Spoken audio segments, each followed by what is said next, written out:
Grandma Talmadge was a Bender. What nationality that was, I'm not sure. I know she had a sister, and I can't remember her name right offhand, but I don't know if there were any other siblings or not. I know she had a sister. But Grandma's, and I've got it written down in there,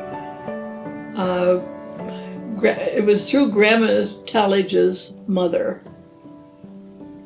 And she was a cousin to General Custer. So we're shirt-tail relation there. Yeah. Whether you want to admit it or not, but we are. But I don't know what her nationality was. Grandpa Talmadge, his name was Benjamin, and his parents came from England. I'm not sure what part of England, but they were English and came from England. And Grandpa Ben had 3 boys, and Freeman was the oldest, and then my dad was the middle one, and Arthur Elbert, in fact, was his name. He hated that middle name. And then the youngest one was Benjamin, named after their dad, and they called him Junior. And Dad had the 2 brothers. On my mother's side,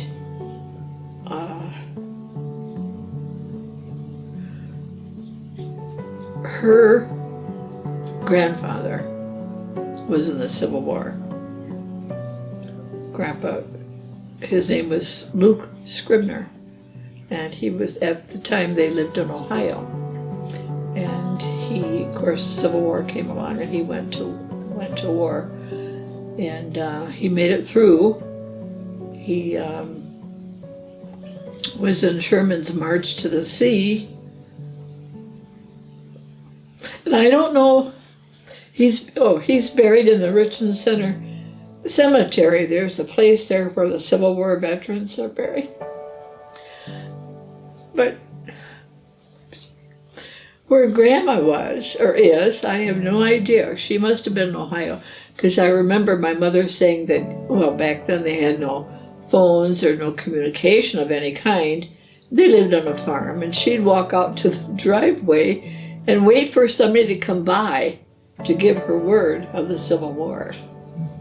And I can remember Mother saying that he had a hole in his hat, and he got that close to being shot, but she always wondered where that hat went. But anyway, that was his name. And then my grandmother was Pearl, and Pearl Bell.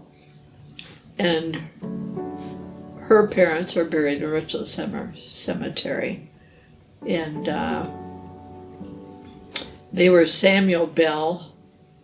I can't remember her name.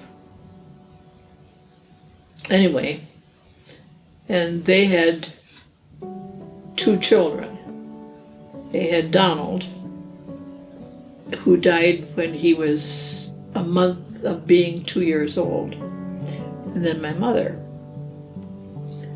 And they grew up in the Richland Center area, and that's where I was born, in Richland Hospital, and raised in Richland Center all my life. And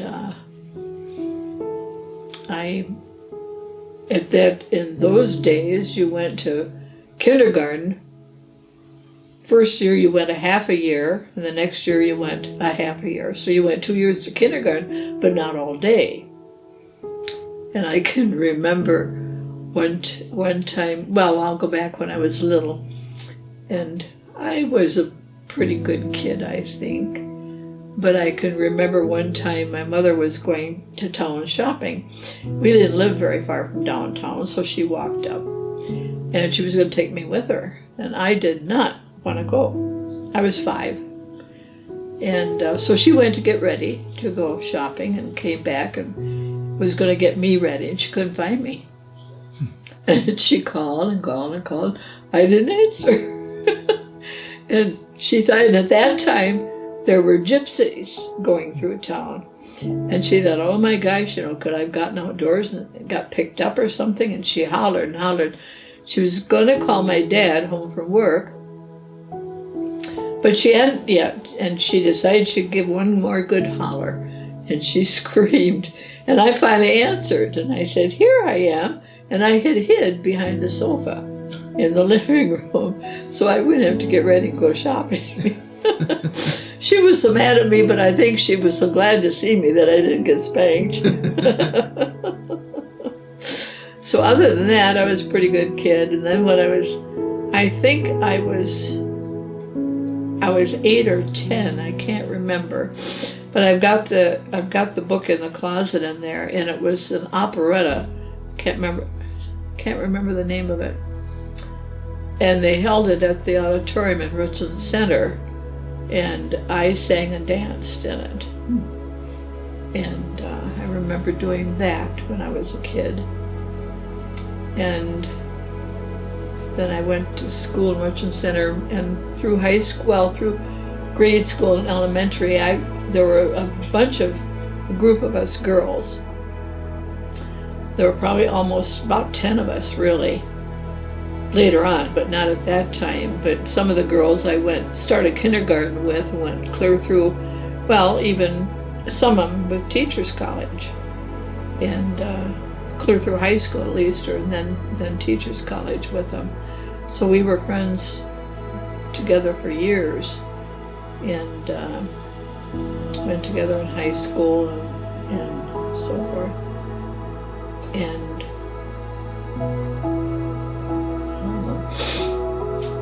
And at that time I started in junior high. When I was a kid, I took piano lessons from my mother's cousin, actually it was, Maxine Cranes. And then when I was in junior high school, actually I started playing for church.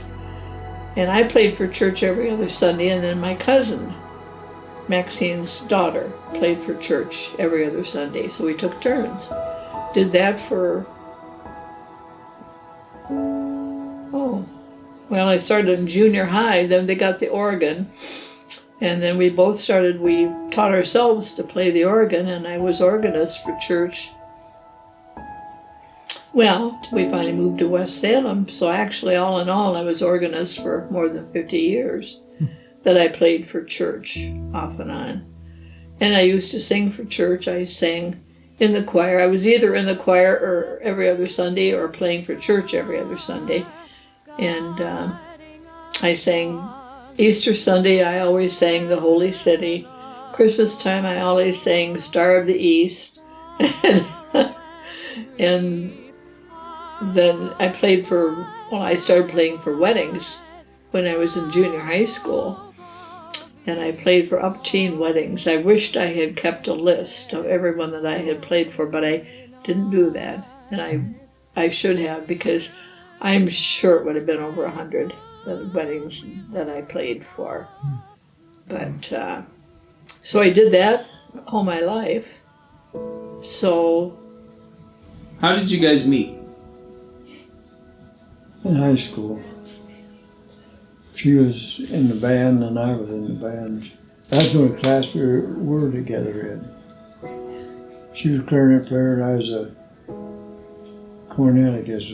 Actually should have been a French horn. We did down in Muscatine.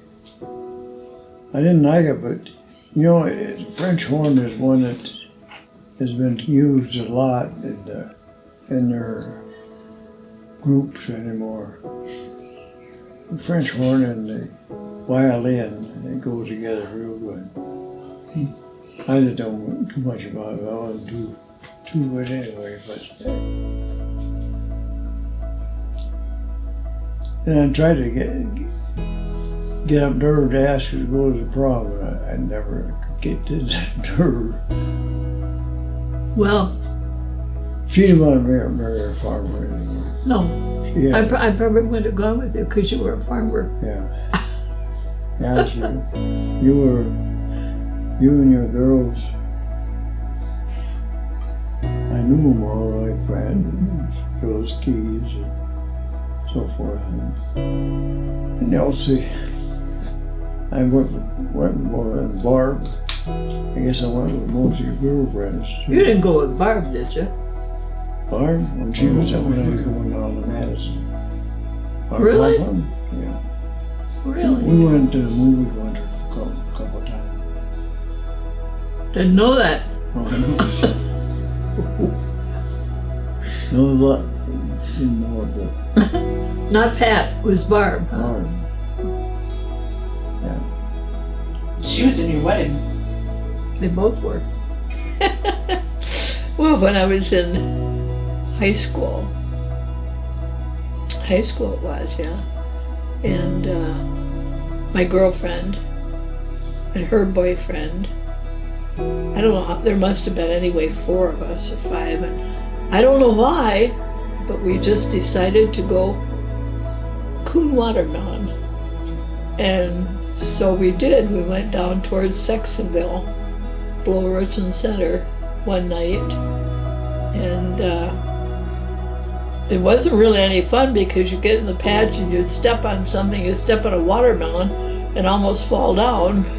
Anyway, we took a couple of watermelon and got out of there in a hurry. Then when I was in high school, and I was a senior, and I very seldom missed school for illness or anything else, but when I was a senior, there was about 4 of us girls. And Vaughn Monroe was playing in Madison with his orchestra. And we wanted to go down and see Vaughn Monroe. So we skipped school and went down and heard Vaughn Monroe. I don't remember who took us or if one of us drove down because we were seniors, so somebody had a driver's. I didn't drive, but somebody had a driver's license. And anyway, we saw Vaughn Monroe. So when we came back, of course, all of us girls were missing at the same time. And my one girlfriend's brother made a mistake, and he was talking to some kids, and he mentioned that we had gone down to Madison and skipped school. Well, the word kind of got around a little bit, so Old Lady Antrim, we called her, and in the high school, I don't know if she was assistant principal or anyway, she called us in, one by one, to get our stories, to try and get us to admit that we had gone to Vaughn Monroe. And we knew what we were going to say, and we all stuck to our guns, and she never proved it. But that was the only time I ever skipped school. But I was in the band, and I was in Triple Trio. And I can remember one time at Christmas, we went to Madison, and the Triple Trio did and sang for our choir director's wedding. And I can remember the Lutheran church down there and what have you. So we had a lot of fun times in high school, prom and what have you. Yeah. Up to the birth stand she worked in, and she going ready to go home. Asked her to give her a ride home. Pat shoved her in the car. I guess that's when it started. I kept the birth stand going. I didn't really know him in high school much. He was in band, but other than that, I didn't really pay any attention or know he was. But then we got to dating, I guess, when I was working at the beer stand, didn't we? And he'd go to the movies quite often. I'd go to the movie first, and then come over to the beer stand and take it home. He'd come over and eat and wait for me to get out of work. And 12 o'clock usually. When my cousins from out east were come up to stay with us, they thought that they had a big time. I guess I made a good impression on them. My dad never spanked me. I could get away with most anything, and my dad didn't spank me. They lived in Richland Center, probably met at at that time it was the UB, United Brethren Church, and were married in the church. And then they went to Milwaukee and lived for 2 years. And Dad was in barber school. Then they moved back to Richland Center, and we lived there then all our life. Dad ran the barber shop there, and they fixed radios at night part-time, but he never was the authoritative one. Mother was always the one to reprimand me or spank me or whatever. So I was their only child, of course, and I don't know, I guess he just thought I was perfect, maybe. So how did Grandpa propose to you? You remember that? I can't even remember where we were. We were, well, we like he'd said before, we met in high school. I knew who he was, but I paid no attention to him because I thought I was so madly in love with another guy. And my mother wanted me to go with another guy. And then Laverne started asking me out, and we started dating.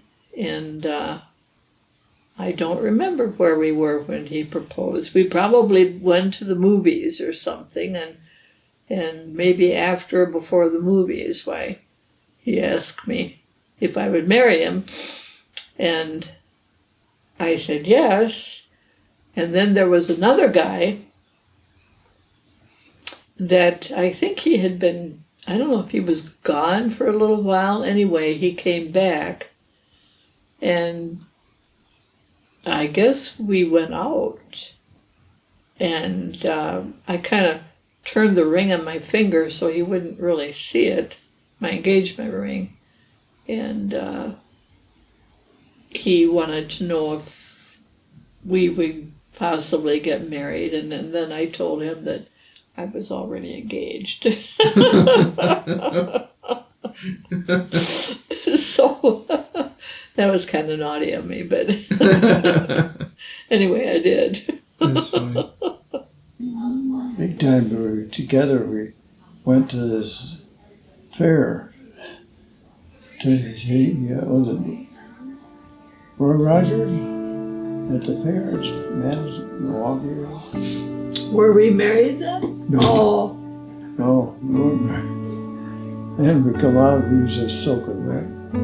So we peeled our clothes off, wrapped in a blanket, and come home. Yeah, I think we were married. I don't think we did that when we weren't married. I don't remember. Were we down on the farm at that time, weren't we? Hawkins Creek? Was that the time that we went? And I was driving. We came home and you were sleeping, and I was driving. We got down there around Ithaca someplace. And I went around this road, and pretty soon I came around and I thought, I've been here before. And I was just driving around in a circle, so I finally had to wake him up and say, where am I? Sounds familiar. Sunshine, moonshine night. I could tell what direction it was in. I'm sure, I know we were married right at that time. Yeah, we went down to see we went to the State Fair in Milwaukee, and it poured rain. And yeah, it was just, we were up under, but then the show kept going on, but a lot of people left, so we moved down where there was nothing over the top of us. Yeah, right across the We got soaked. We didn't care. We were wet anyway, so why bother? Then we got in the car. It was all steamed over. You couldn't see anything anyway. So we took our clothes off, wrapped up in a blanket, and drove home. Good thing we didn't have an accident. Yeah. And I stopped in Madison, driving through the park. There was a fountain. I stopped. Yeah. I got a drink. With our blankets on. Yeah.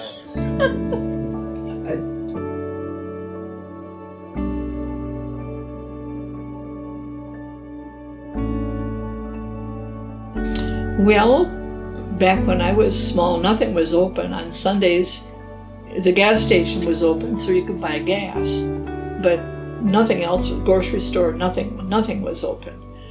But I remember Mother would send me to the store and give me 10 cents for a loaf of bread. And of course, wages weren't expensive either, you know. My grandfather worked in the Kirkpatrick's cheese warehouse for years. They farmed at first, and then they moved to town, and he worked in the cheese factory. I can remember he'd bring home great big rounds of cheese wrapped in wax, yeah, they were wax on the outside. And he'd always bring home sharp cheese. And I always said the cheese was sharp enough, you bit into it, it'd bite back. I still like sharp cheese to this day.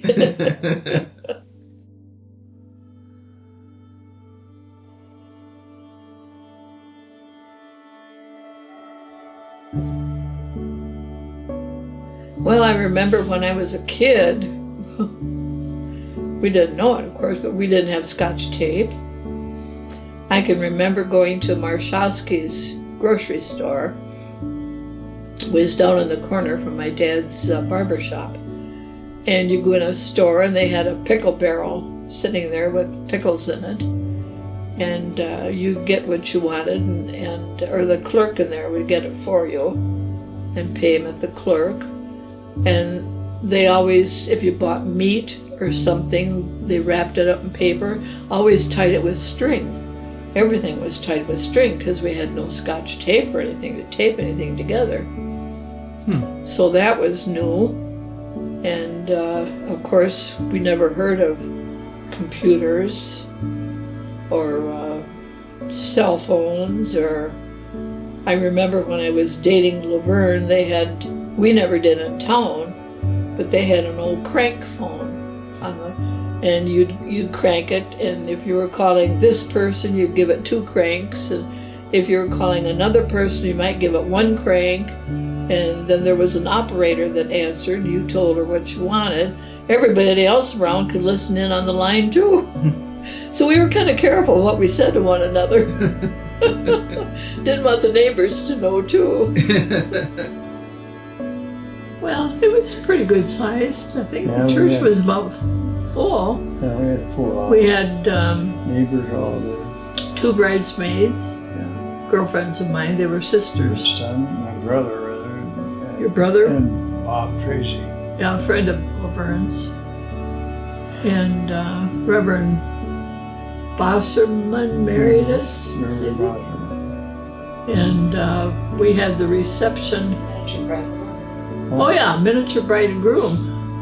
Neighbor of theirs, the little boy was the groomsman, and then my cousin's daughter was the miniature bride. And when we stopped to see him later on, when he was out in California, Utah, he couldn't remember what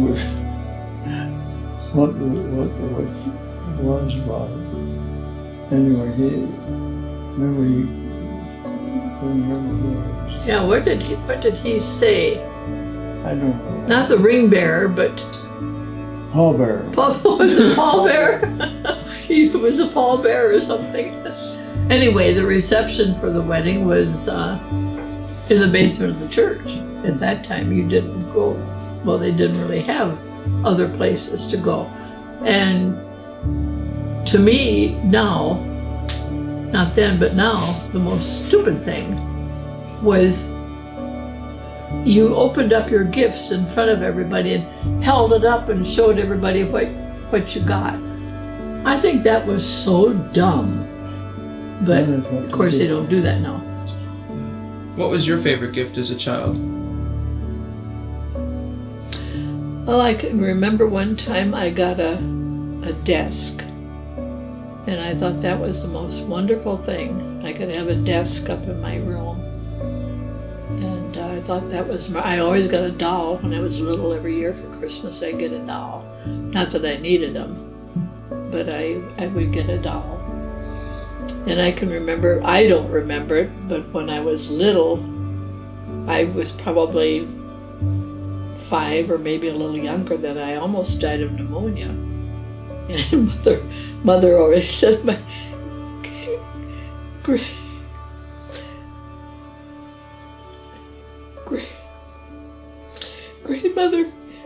my grandmother came in and shook me. And I don't know if that rattled something loose or what, but after that I started getting better and I made it.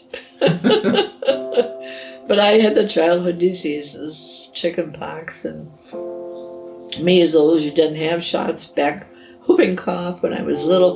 Then in high school, I used to play all the time for music contests.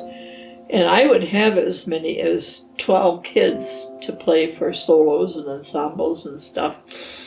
And I could have been a junior in high school. And lo and behold, just before contest, I got the mumps. They had to scurry around and find somebody else to play for all these kids. And that was a frantic time. I don't know who I got the mumps from, but anyway, I got the mumps. So I've had them all. Came back, we were back home, we decided we'd go back to California.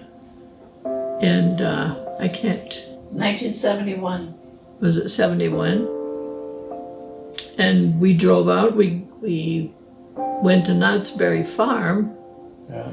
And spent the day, and it was about 10 o'clock at night. We came back, and Kevin was kind of running like he would little kids. He'd run up ahead of us, you know. Pretty soon he came running back, and he said, we had our truck and pickup camper, a brand new truck. Camper wasn't very old, on the back of the truck.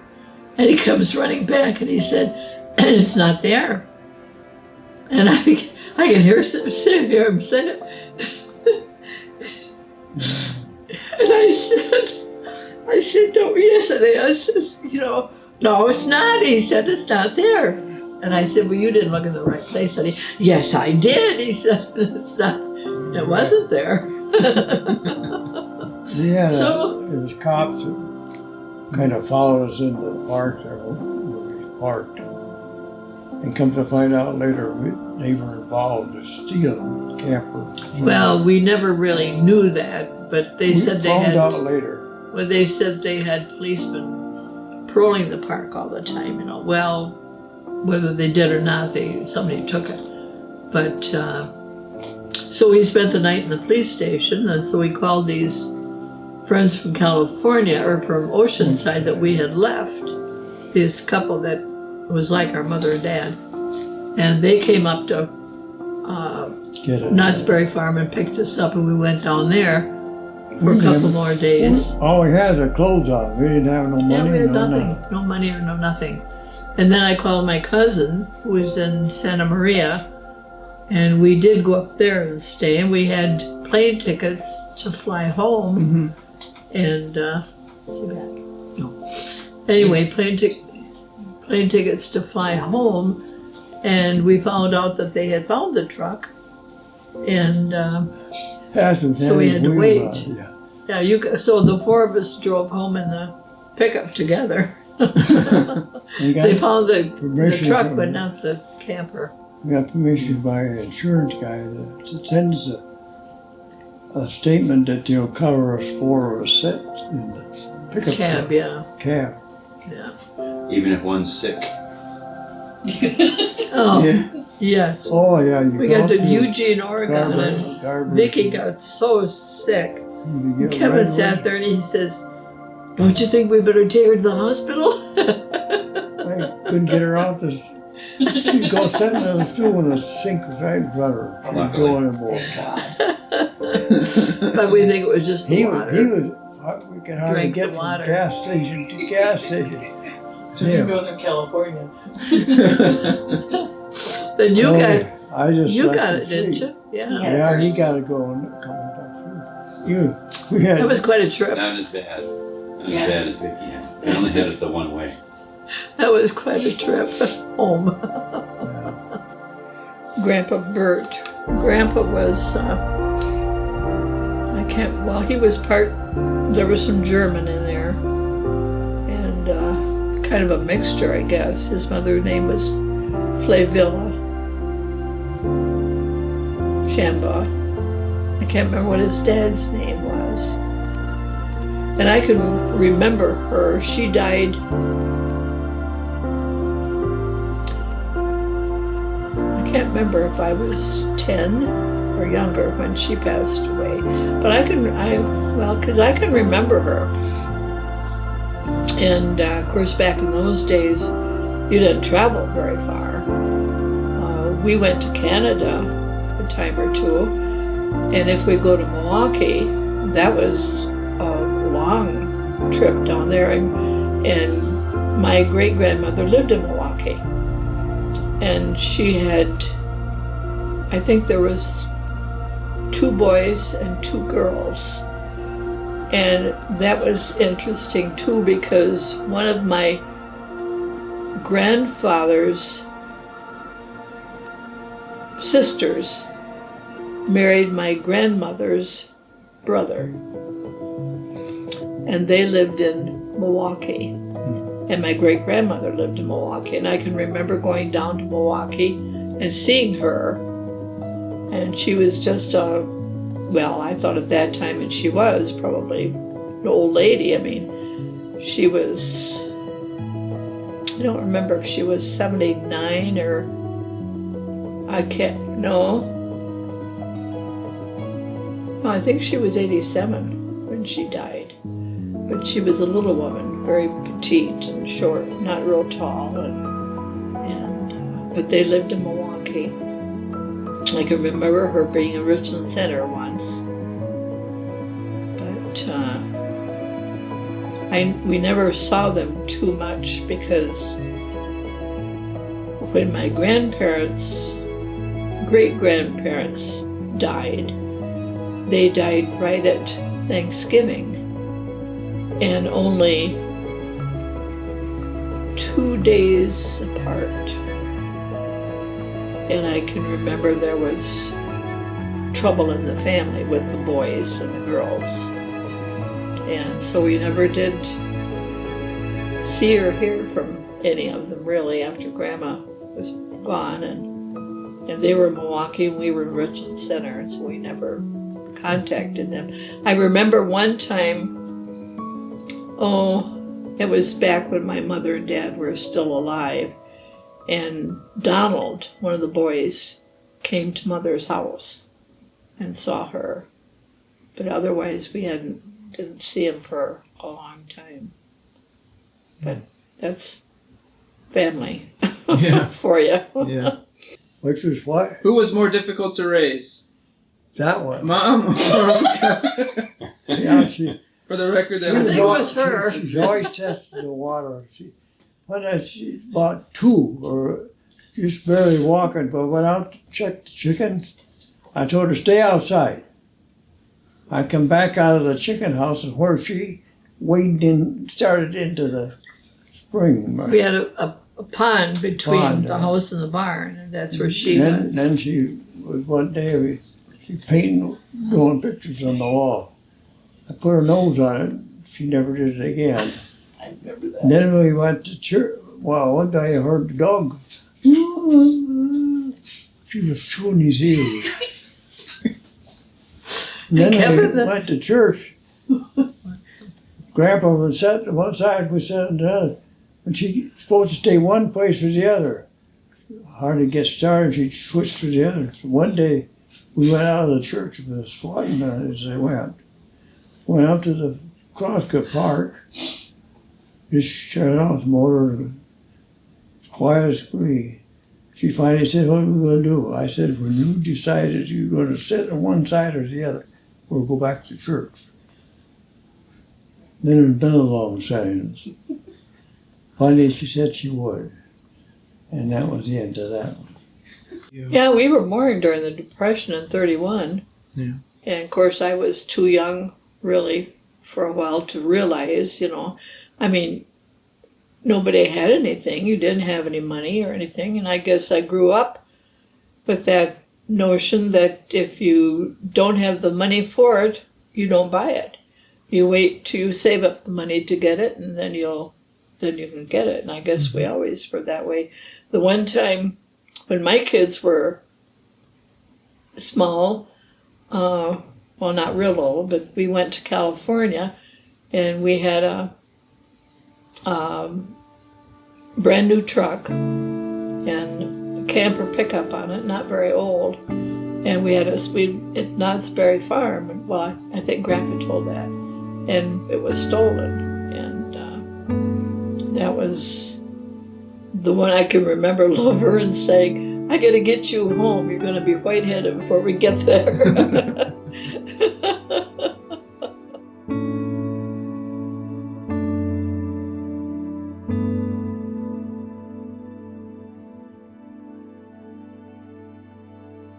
We were in high school, and back at that time, everything, a lot of things, well, like sugar, tires, nylons, for that women would wear in stockings, and all that stuff was rationed out. And you had to have a coupon to get it, and when your coupons were gone, you didn't get any more until the next year.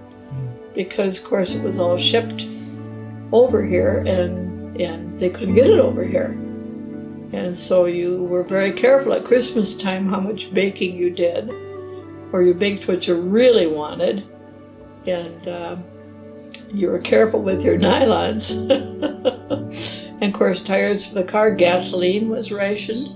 You could only get so much gas, and a lot of stuff like that you couldn't get. When Kevin was little, I can remember I was going to the barn one time, and he was coming with me, and he was pulling his little wagon behind him.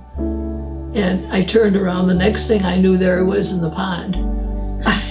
He'd gone in the pond and waded, I think, and well, it wasn't deep, but he wasn't very tall either. And I think he got a licking that time. Stay away from the water. And then there was a time that we had company coming from Indiana, and Marine Corps buddy of Laverne's. We've been friends with them all these years, and we all went outdoors to greet him. And Kevin says something about, "What you doing here?" And Daryl says, "We came to see you." And Kevin says, "Well, you've seen us." I was so embarrassed. Oh dear. We went for a hike up on the hill, and the kids came running back down ahead of us. And Betty and Daryl and Laverne and I were coming down the hill. The kids were all waving at us. We were waving back, and they were hollering. We waved back. What they were trying to tell us was a big shower was coming. We were going to get wet. But we couldn't understand them, so we crawled underneath in the pig barn. In the pig barn, Betty of all people, to stay dry, because she'd been a nurse and very fussy about being clean. So, being where we lived, or that family, 4 families there, we were downstairs. Weekend day, this girl that was a daughter that owned the place, she got and had a whole bunch of Marines out she there. worked at the Marine base, and she was single. Yeah, and then they got up one morning, she had to make breakfast for me, and the Marine guard stoned out and laying in front of me. So she made it anyway. Then later we moved upstairs, and bathroom right next to our room. Guy come open the door, and she you can tell her what she said. Well, he was sound asleep. Of course, he didn't hear anything, and I did. And the door opened, and this Marine walks right in the bedroom. And of course, I wasn't asleep because all this noise was going on out there. Having a party again, usual. And I raised up out of bed, and I said, "What the hell are you doing in here?" He was looking for the bathroom, is what he was doing. Well, the next morning, we put a lock on the door. But it's only a few days after that I was roaming around to get out behind the garage.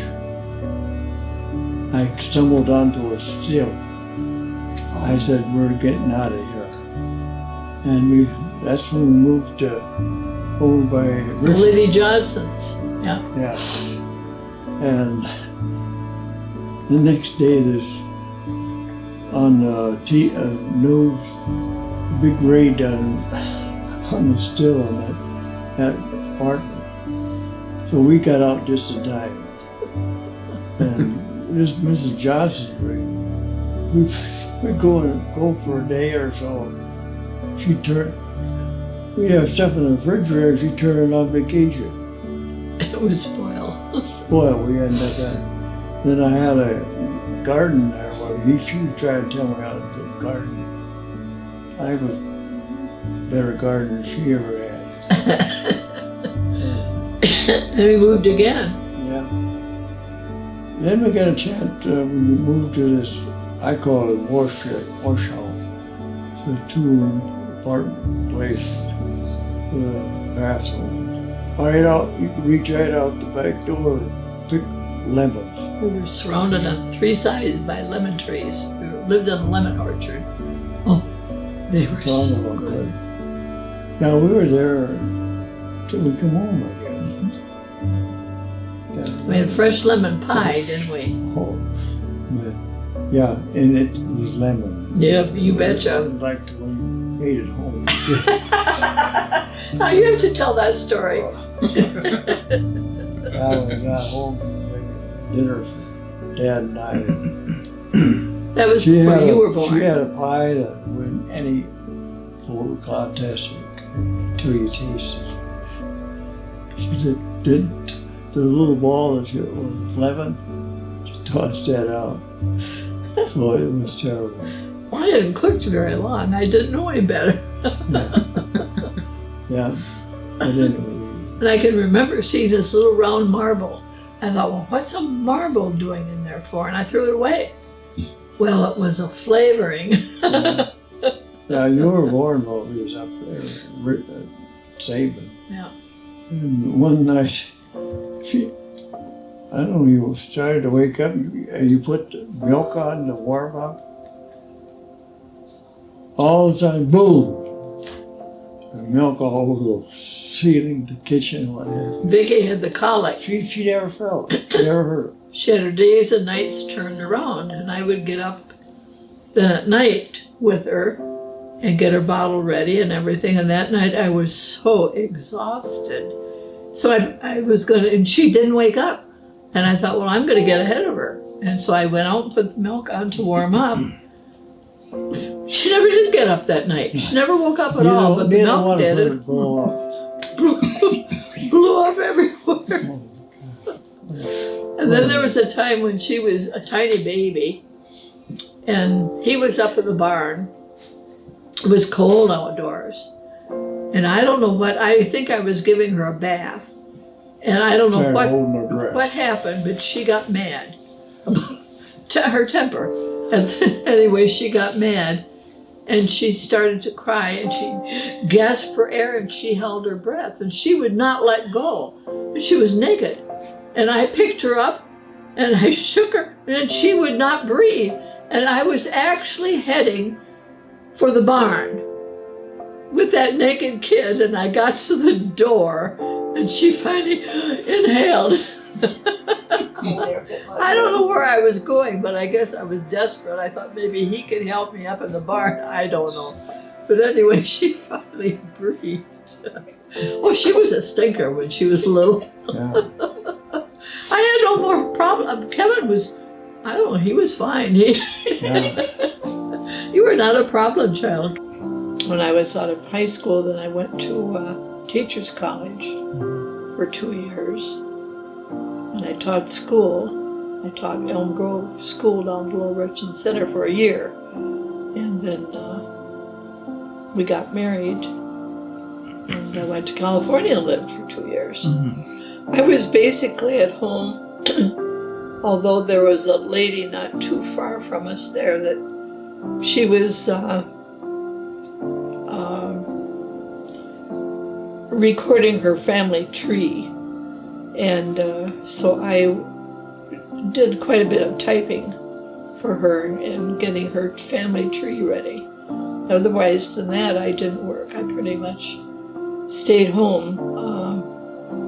I was friends with another gal, Helen, and we hung out a lot together and would go shopping or the beach together. I remember one time the guys were going to San Diego. They were going to go on maneuvers on the ships. And so we drove to San Diego to see them. And on the way back, we were kind of hungry. And so we stopped to get a taco. There was this roadside place along the road. We went in, and I remember, and it was all men in there, a lot of them Mexicans and whatever. And just two of us, two young girls alone, you know. So we decided we weren't going to stay in there very long. So we got our tacos and left. Never thought to get a drink to go with it, and those tacos were as hot as fire. We thought we'd burn up before we got home. But we made it. Then there was a time, and I don't remember what her name was. Her name was the same as a famous movie star, and I can't remember what his name was now. Anyway, we were friends, and we decided to go to the beach one day. So we went down to the beach, and Oceanside had a mile-long pier out into the water. Anyway, we went down to the beach. We took the bus down, and so we were going to meet a certain bus on the way to go home, you know.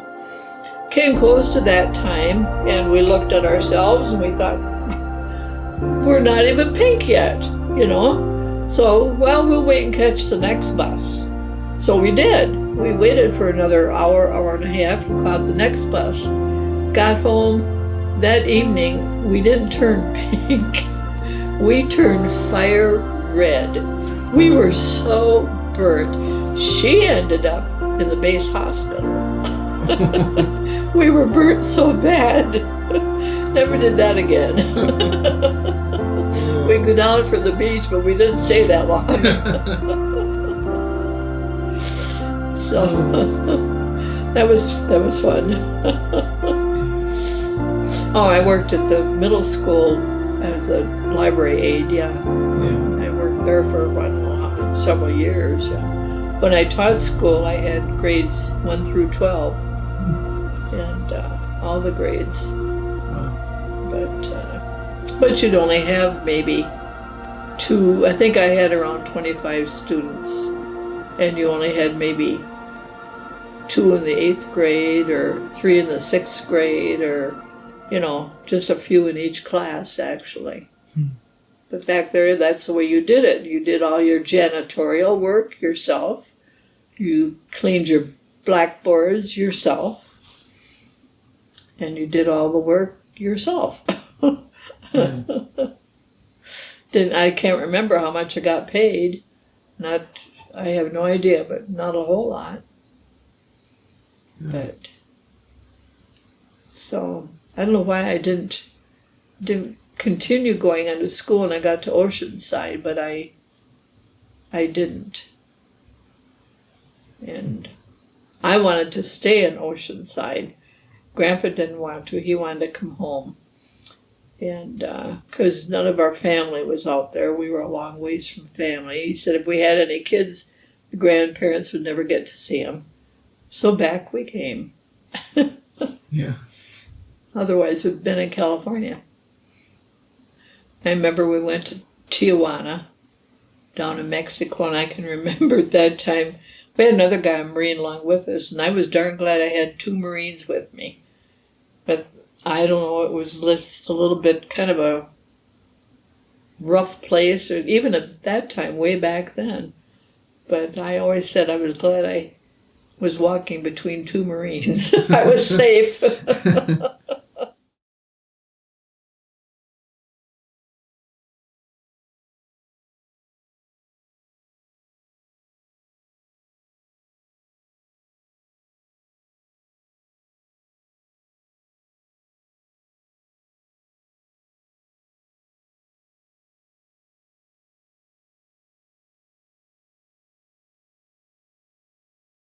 been married 65, Yeah, 67 plus years. What would you, what advice could you give all of us young ones? Just know as, we always worked as a family, and that's the way I like to see it done, you know. If we work, you're going on vacation, you take the kids with you when you can. And so, even though he's on, as officer, a state officer, carriers, whenever possible, we took you right along to the convention.